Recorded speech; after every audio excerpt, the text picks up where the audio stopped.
സിനിമയുടെ തുടക്കത്തിൽ ഒരു കാര്യവുമില്ലാതെ ഒരു മൂലയ്ക്കിരുന്ന് കുത്തിയിരുന്ന് പഠിച്ചുകൊണ്ടിരുന്ന ചെറുക്കനെ പിടിച്ചെഴുന്നേൽപ്പിച്ചവന്റെ കൂമ്പിനിട്ടിടിക്കുന്ന അമ്മയെ കാണിച്ചുകൊണ്ടാണ് തുടക്കം.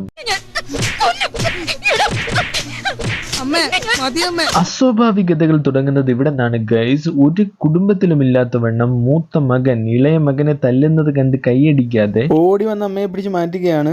അയ്യോ അമ്മയെ തല്ലല്ലേ എന്നാണ് അവൻ പറയുന്നത്.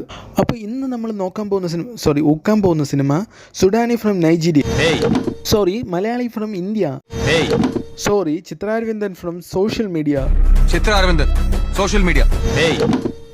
പറഞ്ഞു പോകരുത് ആ വാക്ക്. ഗൈസ്, ഇതൊന്നും അല്ല, നന്ദൻ ഫ്രം കേരള. മണ്ടൻ ഫ്രം കേരള എന്നുള്ളതല്ല ഈ സിനിമയുടെ പേര്. ജയം എന്നാണ്. ഈ സിനിമയ്ക്ക് വളരെ ഗവേഷണം നടത്തി അറിഞ്ഞു തന്നെയാണ് ഇവർ ഈ പേരിട്ടിരിക്കുന്നത്. ഈ സിനിമയ്ക്ക് എന്തുകൊണ്ട് യോജിച്ച പേര് തന്നെയാണ് ജയം എന്നുള്ളത്. പക്ഷേ ഫ്രണ്ടിൽ 2 വാക്ക് കൂടി കൂട്ടിച്ചേർക്കണമെന്ന് മാത്രം. പരാജയം, ലോക പരാജയം. ലക്ഷങ്ങൾ പന്തയം വെച്ച് ചോര ചീന്തി ഉല്ലാസം കണ്ടെത്തുന്ന മരണക്കളി ഒരാവേശത്തിന് ഇങ്ങനെയൊക്കെ പറഞ്ഞെങ്കിൽ യുവമാർക്ക് ഈ കളി കളിക്കണമെങ്കിൽ ചൊവ്വാഴ്ച വരെ കാത്തിരിക്കണം. കാരണം അടുത്തുള്ള ബാബർ ഷോപ്പിൽ നിന്ന് കറങ്ങുന്ന കസേര വാടകയ്ക്ക് എടുത്തിട്ട് വേണം യുവമാർക്ക് ഈ കളി കളിക്കാൻ. ഇരുന്ന് കറങ്ങുന്ന കണ്ടില്ലേ, അധോലോക വാണം.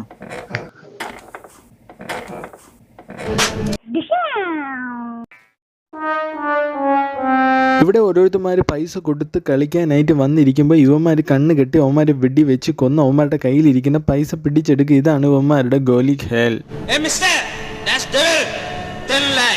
ഇങ്ങനെ യുവന്മാർ വെല്ലുവിളിച്ചുകൊണ്ടിരിക്കുമ്പോഴാണ് 10 ലക്ഷം രൂപ കൊടുത്ത് ഗോലി ഖേൽ കളിക്കാൻ വന്നിട്ടുള്ള മണ്ടനായിട്ടുള്ള വിനായകനെ കാണിക്കുന്നത്. വിനായകനല്ല ഗായ്സ്, പൂനായകൻ, അതായത് പുതുമുഖ നായകൻ നന്ദൻ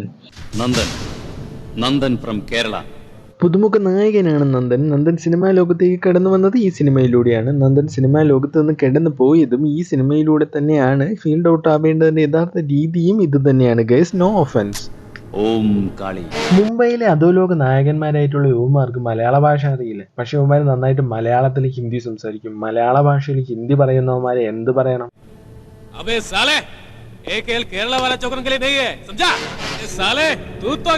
നല്ല ആർട്ടിഫിഷ്യൽ ആയിട്ടുണ്ട് ഗായ്സ്, ഒരു സംശയം തോന്നില്ല. അവൻ നോർത്ത് ഇന്ത്യക്കാരൻ തന്നെ, മലയാളിയെ അല്ല. ഞങ്ങൾ അളിയനൊന്ന് കറങ്ങാൻ പോകും. ഈ കറങ്ങലല്ല,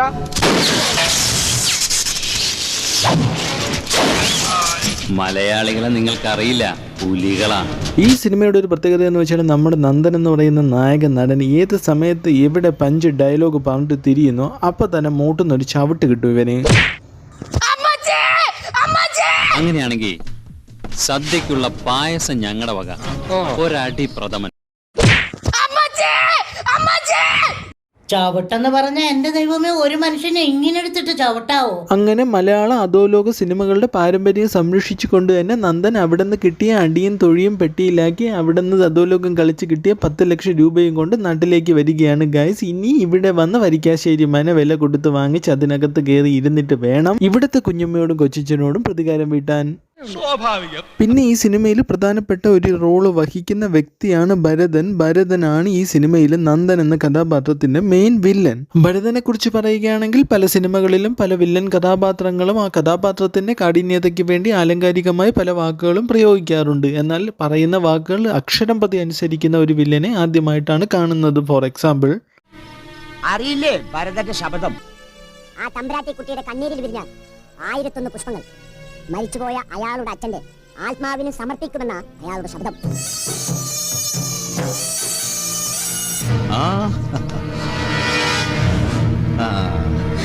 ഇതൊന്നുമല്ല കോമഡി. നമ്മുടെ ഭരതന് ഏതെങ്കിലും ഒരു ദിവസം വല്ല കല്യാണമോ 16 അടിയന്തരമോ വന്ന് ഈ പ്രവർത്തനം ചെയ്യാൻ കഴിഞ്ഞില്ലെങ്കിൽ പകരം ആളെ ഏർപ്പാടാക്കും ഇവൻ. നാളത്തെ ഊഴം നിനക്ക തമ്പുരാട്ടിക്കുട്ടിയുടെ കണ്ണീര് വീഴ്ത്താൻ. അങ്ങനെ നന്ദൻ തൻ്റെ ബാല്യകാല സഖിയായ കാമുകിയോട് താൻ നന്ദനാണെന്നുള്ള വിവരം വെളിപ്പെടുത്തുകയാണ്. പക്ഷേ പണ്ട് ഞാൻ ഇവിടുന്ന് നാട് വിട്ടു പോയ അധോലോക നായകനായ നന്ദനാണെന്നൊക്കെ പറഞ്ഞു കഴിഞ്ഞാൽ നാട്ടുകാർക്ക് മനസ്സിലാവില്ല ഗൈസ്. നാട്ടിൽ ഇവനെ വിളിക്കുന്നത് പൈങ്കിളി എന്നാണ് ഗൈസ്. ഇത്രയും ക്യൂട്ട് നെയിമുള്ള അധോലോക നായകന്മാർ നിങ്ങളുടെ ഫ്രണ്ട് ലിസ്റ്റിലുണ്ടെങ്കിൽ മെൻഷൻ ചെയ്യുക ഗൈസ്. ഓർമ്മയില്ലേ ഒരു പൈങ്കിളി?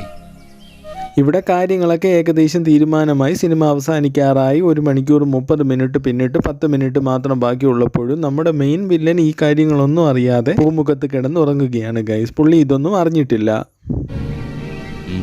എന്താ നേരിക്കണ്ടൊരു കാര്യം അവസാനം അവിടെ നിന്ന് ഇതുവരെ എന്താണ് സംഭവിച്ചതെന്നും എന്താണ് ഇപ്പോഴത്തെ അപ്ഡേറ്റ് എന്നും എന്താണ് ഇപ്പോഴത്തെ സ്റ്റാറ്റസ് എന്നും പറഞ്ഞ് മനസ്സിലാക്കി കൊടുക്കുകയാണ് നമ്മുടെ നായക നടനായ നന്ദൻ. ഗായ്സ് നിർത്ത് ഇത് നമ്മുടെ ട്രംപറ്റ് അണ്ണനല്ല ഗായ്സ്. നിങ്ങൾക്ക് ട്രംപറ്റ് അണ്ണനെ അറിയാമെന്ന് ഞാൻ വിശ്വസിക്കുന്നു. ഇദ്ദേഹത്തിന് മാനസിക രോഗം.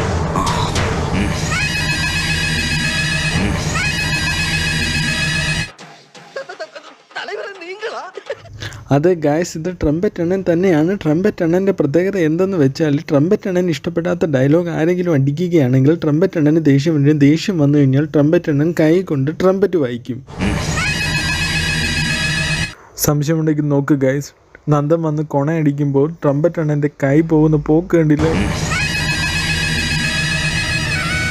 അങ്ങനെ സിനിമയുടെ അവസാന നിമിഷത്തിൽ നമ്മുടെ വില്ലനായ ട്രംപറ്റ് അണ്ണൻ ഒരു സംഘട്ടനത്തിനൊടുവിൽ മരിക്കുകയാണ് ഗായ്സ്. നിങ്ങൾ ആരെങ്കിലും എന്ത് ചെയ്യുകയാണെന്ന് ചോദിച്ചാൽ കുളിക്കുവാണ്, കളിക്കുവാണ്, ചരയ്ക്കുവാണ്, കുഴിക്കുവാണെന്ന് നിങ്ങൾ പറയില്ലേ, അതുപോലെ തന്നെയാണ് നമ്മുടെ ട്രംപറ്റ് അണ്ണൻ മരിക്കാൻ പോകുമ്പോഴും ചെയ്യുന്നത്. ഞാൻ മരിക്കുവാണെന്ന് പറഞ്ഞിട്ട് തന്നെയാണ് ട്രംപറ്റ് അണ്ണൻ മരിച്ചിരിക്കുന്നത്.